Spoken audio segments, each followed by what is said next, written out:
It's called the American dream because you have to be asleep to believe it. At one point, people believed in the American dream. But now, it seems we believe more in the American nightmare. We now live in a country where everything is for sale. We are constantly bombarded with the message that you can buy your way to happiness, that joy is something waiting for you at the end of a checkout counter, that happiness is found in the gleam of the new car, the perfect cut of a suit, the sparkle of jewels, or the tick of a luxury watch. But what are these things, really, beyond a moment of satisfaction quickly forgotten? How did we start down this road to ruin? If what we believe is a lie, who sold us the lie? The reality is that this was an intentionally crafted narrative. It was developed over decades by genius minds who want to sell you stuff, and none more important than one: Edward Bernays, the master marketing manipulator. He created the blueprint for the web of lies, media control, corporate lobbying, government propaganda, a game of Chinese whispers. The form of influence he created is not just about selling you one idea, but about building a world where ideas can be bought and sold, and people were just consumers that buy the dream, the nightmare, the idea, hook, line, and sinker, every single time. This is the story of Edward Bernays, the father of public relations, a man who didn't just sell products, but birthed the American nightmare. To understand how this nightmare began, you must meet its architect.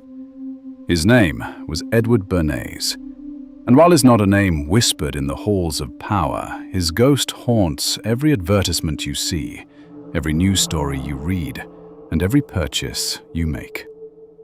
He was, rather ironically, a nephew of Sigmund Freud, and from his famous uncle, he inherited a profound understanding of the human mind.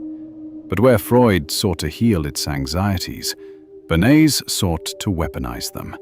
He saw your unconscious desires not as a sacred part of your soul, but as a vulnerability to be exploited for the highest bidder. He candidly called his work the engineering of consent. Think about that phrase. It implies you are a machine to be engineered, and your consent is something to be manufactured, not earned.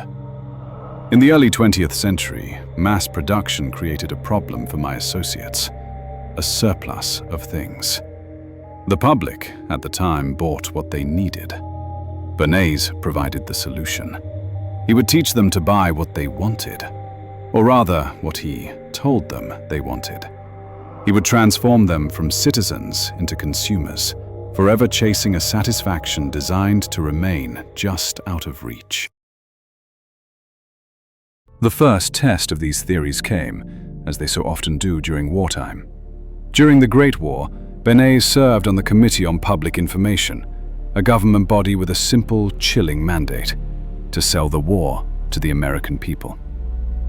He witnessed firsthand how propaganda could forge a nation's will, turning doubt into righteous fury. It was there, in the crucible of war, that he had his epiphany. If you can sell war, you can sell anything. He understood that the tools used to direct hatred toward an enemy could just as easily be used to direct desire toward a product. The word propaganda had become distasteful, so he gave it a new name: public relations. It was the same wine, merely poured into a more palatable bottle. This was the turning point. The moment the machinery of state control was privatized, offered to any corporation willing to pay. As he wrote in his 1928 book, Propaganda, those who manipulate this unseen mechanism of society constitute an invisible government which is the true ruling power of our country. The moment the tools of state control were repurposed for industries seeking to shape desires, he wasn't talking about politicians. This concept is widely condemned as manipulative. He was talking about men like himself, the puppeteers who shape your desires, and in doing so, steer the world. Bernays' genius was never in selling a product, but in selling the feeling attached to it. Take his work for Lucky Strike cigarettes. In 1929, women smoking in public was taboo. He was hired to break it.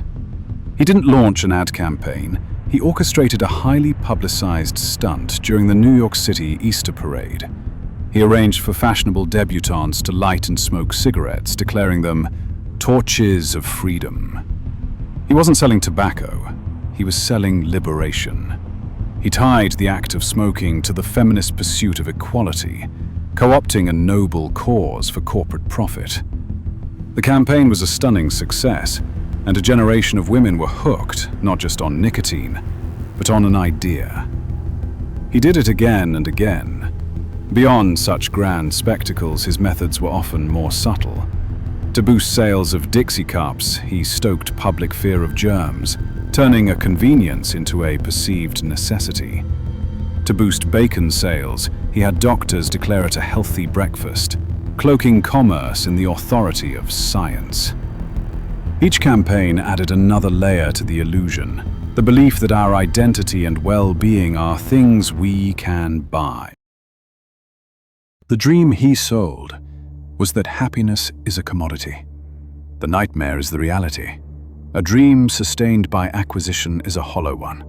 It creates a society perpetually in debt, chasing a fleeting high from the next purchase, increasingly disconnected from genuine fulfillment. But the shadows of his work grew far longer and far darker. His philosophy, that the public is an irrational herd to be guided, has consequences beyond consumerism. The most chilling example remains his work for the United Fruit Company in Guatemala in the 1950s.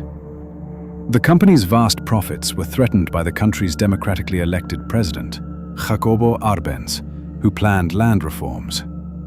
Bernays was hired to solve the problem. He launched a masterful public relations campaign in the United States, branding Arbenz a communist threat to American security. He planted stories in trusted newspapers and created fake news outlets, all to build a narrative. It worked. The CIA, backed by public opinion manufactured by Bernays, orchestrated a coup in 1954, removing Arbenz from power. Guatemala was plunged into decades of civil war and brutal military dictatorship. This is the ultimate bloody conclusion of his philosophy.